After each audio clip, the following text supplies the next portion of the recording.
I'll be on here, but I may be gone next week because I'm going out of the country tonight because I have to go to the airport at 3 a.m. So I wanted to make sure that everything that you all would have would set you in. I don't know what's going on with Instagram, but let me know if it decides to keep glitching. I've tried to fix it, so here we go.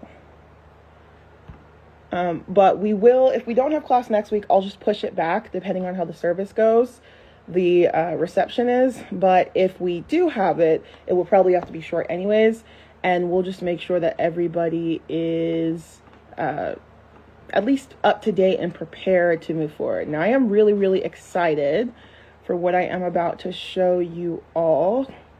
Today, I get to introduce you to 3 phenomenal women, if you're not already familiar with them, who have done great research, great education work, great information work for resistance, and in general, just people. They're people who I consider to be very inspiring, very educational. Sorry, it may flip out of Instagram real quick, but I'll be right back if it does. But people who just, here we go, essential to, I think, the movement space and to the academic space, to the education space, whatever you want to say. I think that these women are really just phenomenal, essential human beings to be familiar with.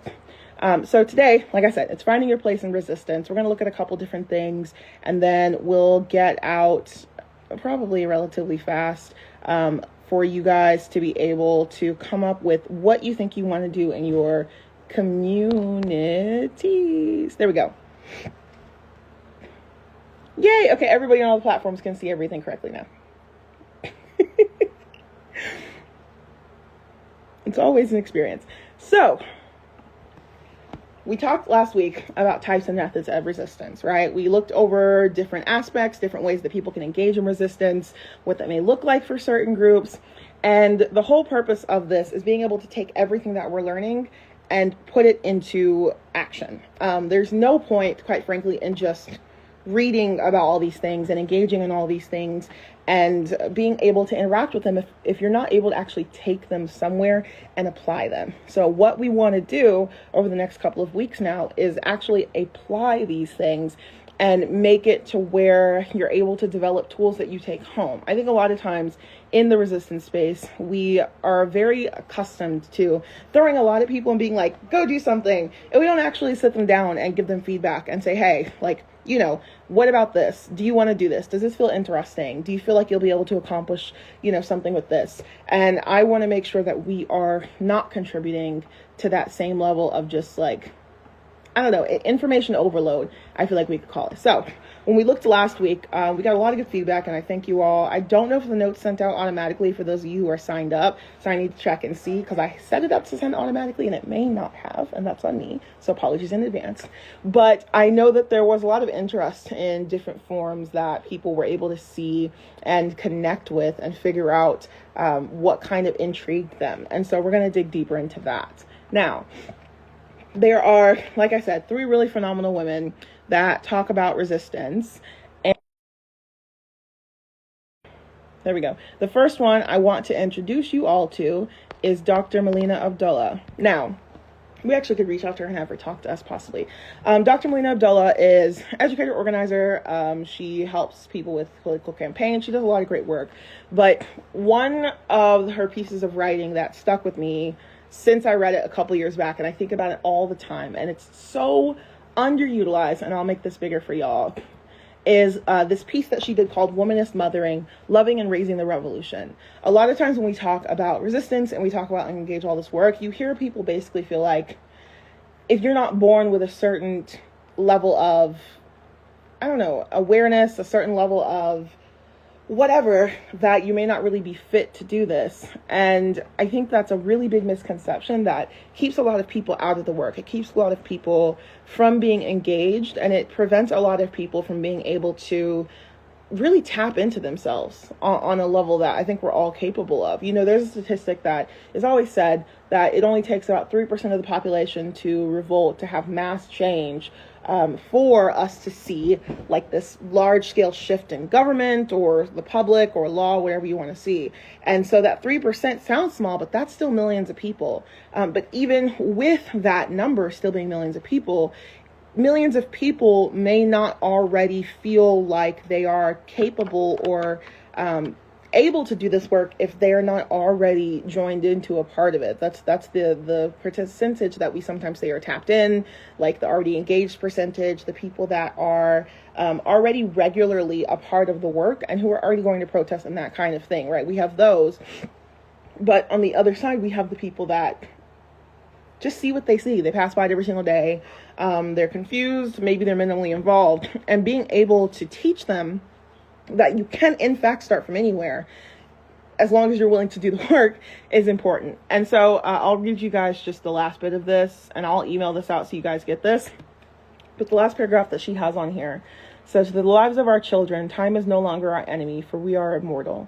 A universe of possibilities resides in each child. Mothers have the power to invest in our foremothers' dreams, to nurture revolutionary possibilities. A revolution is not born, it is raised." And I always revisit this because of the fact that people are able to recognize that we can create anything. Even if you're an adult, even if you're whatever, you can be 99.9 years old and still raise yourself up into revolution. And I think it also is important to look at this from a couple different perspectives, because when we say revolution is not born, it's raised, it also gives us the idea that revolutions don't have to be something that's deeply embedded, right? It doesn't have to be something that has been going on for 100 years, right? It doesn't have to be this established organization. It doesn't have to be all of these things. Some types have to be organized, like we talked about economic boycotts last week, needing to be organized. But when it comes to this and being able to look at it and understand the fact that you can raise it out of anywhere, you can build it, and you can mother it with these really important womanist aspects and create a situation where people are able to engage further. So this is just a really great piece, a really great quote, and something to keep in mind. The second, and there's so many great people I can introduce y'all to, but we're just doing these for today. Sorry, all my allergens are also kicking my tail. The second woman I wanted to introduce you to, who I am a big fan of, and I've had the opportunity to speak with her, she's really great, is Ijeoma Oluo. And she has multiple books. I think, what's the most famous one? It's how to be anti-racist, whatever it's called. You guys have probably heard of it. But this is a book that came out, I think, last year, and it's called Be a Revolution. And it's a really great work that tries to put into like a structure, basically like, I'd call it like an activist 101 boot camp, essentially in a book that allows for people to recognize how they can push back in this era, how they can get involved, how they can become like this really essential part of revolutionary work. And it's a great, great, great book. I don't have a copy next to me, but I have a couple copies upstairs. And the quote that I put on here, it comes from, I think Tarana Burke. This is her quoting Tarana Burke in context, but it's also a part of her stuff. And it says, "Where do you light the fire? Your sphere of influence is a perfect place to start and end. If that is where you are a revolution for the rest of your life, that's okay. What this moment in time tries to tell us is that your work is not real, your efforts aren't big enough. If it's not the Me Too movement, if it's not Black Lives Matter, if it's not that, then you haven't done your job. You haven't done enough." But I think people need to understand just how important it is for people to see you want to be a revolution, for you to understand the people who you are influencing right around you, and that's enough. And it's like I said, I feel like it always leaves people with a sense of direction. You don't have to read the entire book right now. You can kind of decide how you want to engage with it. Like I said, I have some copies, but it'll obviously take a minute to get to y'all, but just in general for people to have. And there are some, Delilah, go sit down. There are some other really great aspects to Be a Revolution that are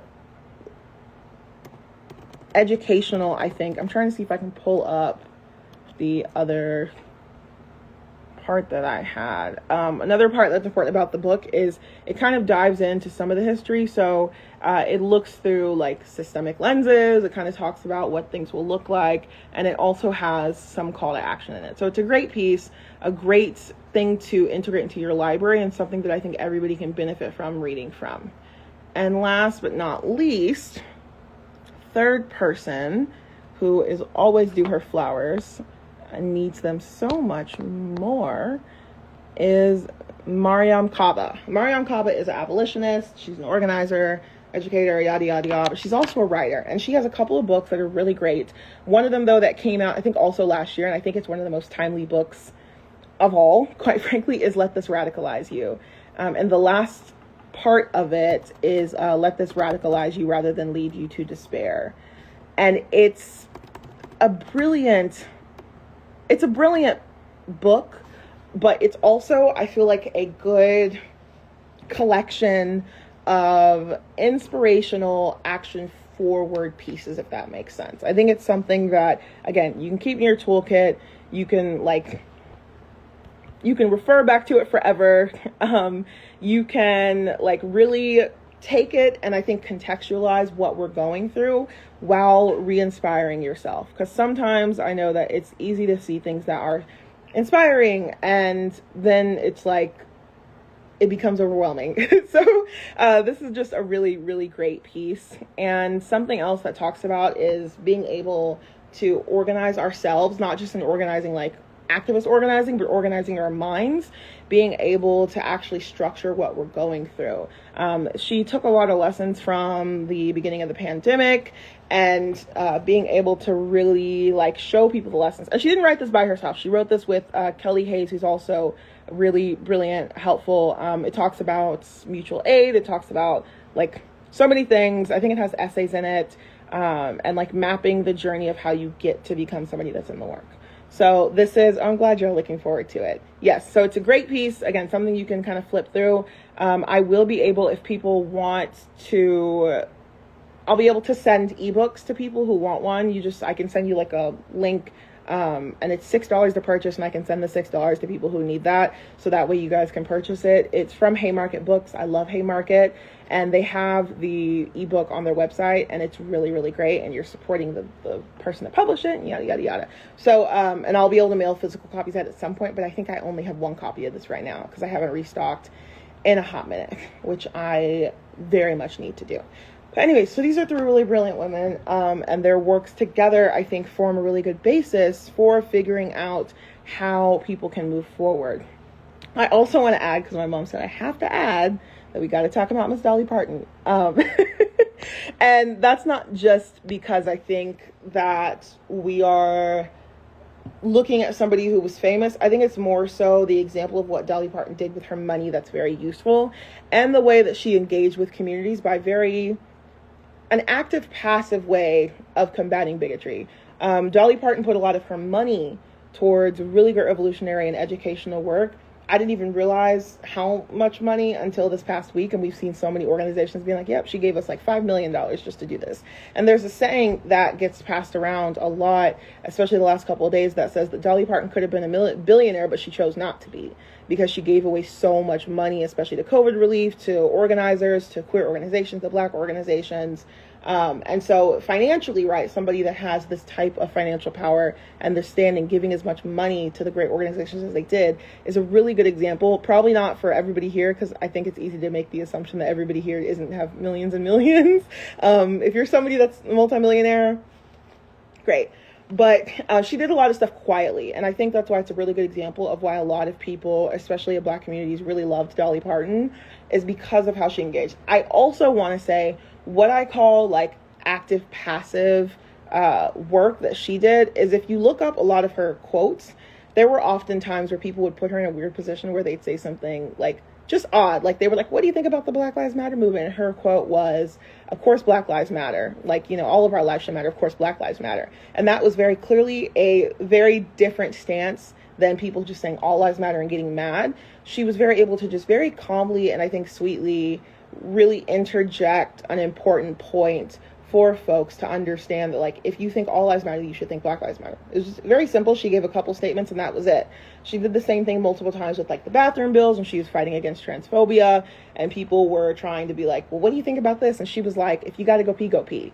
And it was such a simple, understated way. I think sometimes in this work, we feel like we have to give like these long explanations or like teach a class or like do this and that. But sometimes these small declarations and these small insertions of clarity can do a lot of good. And Dolly Parton was very, very good at that. So just being able to see that if you don't have the millions and millions, even just small ways of making sure that you're not just allowing for something to happen, but really inserting and redirecting people any chance you get is really, really important. And character-wise, I think it goes to show how not all celebrities are created equal, obviously. So now, this is going to be your assignment, because I want for you guys to take the time to look through this and think through this. I wanted to keep things short today and allow for folks to really go home and sit with this. So your assignment is you're going to write me a 50-word outline of your resistance action plan, and you're going to select one of these writings to cite from. I will be sending the Dr. Melina Abdullah. I have that PDF, so I'll just respond to the class link. If you're somebody who's watching online and you want the link, sign up for the class for free in the bio so I can add you to the email list. And if you're somebody who I owe something to because I didn't respond in the last few days, apologies. I will get back to you today and tomorrow when I'm on my airplane. But that'll be available if you would like a digital copy of, and obviously you can find free copies of these online. I always say, especially if the author's still alive, support them if you can, support their work, make sure that you are contributing to the work that they do. But at the end of the day, if you do not have the financial means and you need to get the reading, you can find the reading. And it's more important to find the reading than it is to focus on economic gain. And I think all these people would agree with that. But if you want, I've been trying to find a way to have a link to where I can send it to people automatically for the Haymarket book for Let This Radicalize You, but I don't know a way to do it. So if you would like that, just let me know and I can send you the donation amount so that you can purchase it and get it and get the download with you. Because like I said, $6 is really great. And then Be a Revolution is online in a few different places. Hold on. And I think, I'm trying to remember the place to purchase it from. If you search it, you can purchase it from a bunch of different places. But if you have the Libby app, you can also sign up for a library card. And there are a couple of libraries that let you sign up without living there, and you'll be able to access it through there as well. Anna's Archive is really great. That's where you can get free stuff. And thank you. And a couple of other websites. So if you need a way to find this and you cannot figure it out, please reach out. There's no such thing as like an embarrassing thing. If you want the donation to be able to purchase Let This Radicalize You, please send me a message. Let me know. I will get that to you. And if you want to purchase Be a Revolution, I do have a couple of copies upstairs. It's going to take a few days though to get to you, but do let me know. This is kind of what I want y'all to take home and sit with today. And I want you to take, I know when classes end early, almost nobody actually sits down and does stuff from the class, because by that time you're tired, you're ready to take a break, you're ready to go do something else. But I'd encourage you to just take like 5 minutes really quickly after we end this and sit down and just jot down a couple of ideas that you have. This is not supposed to be something that's extremely formal. There's a reason why I'm not providing like crazy criteria, but I want for it to be more so about you doing what is already something that I think you're capable of doing and maybe don't realize it, or something that you already have integrated in your communities and could help expand upon. So thank y'all. So just let me know, send me messages. I'm going to wait 5 minutes for questions across any of these platforms. Bye, Dad. You look great. My dad's all dressed up. He's going to something. Thank you. So I'm going to wait a couple of minutes if anybody has any clarifying questions. You can also email me or again, DM me. Y'all know I get slow to respond sometimes though, because things get busy. But I will be on an airplane for 10 hours tomorrow. So that'll be a good time for me to catch up on a lot of stuff, because we are supposed to have Wi-Fi the entire time. Any questions or concerns for folks? All right, well, you guys have your assignment. Again, if you want physical resources, sign up or send me a message so I can send them to you. And thank you all for being absolutely amazing. and being a part of this work. I'm very excited. So thank you all. Take your time back. Yes, you can email me your modern resistance examples. Yes, you can email me. You can always email me anything. I will never call you stupid for it. I will never look down on you for it. I promise. Promise. Because you guys would not believe the things that people email me and send me. So I promise you, y'all could never do anything harmful. So send me whatever you got. Thank y'all. Kisses. See y'all soon.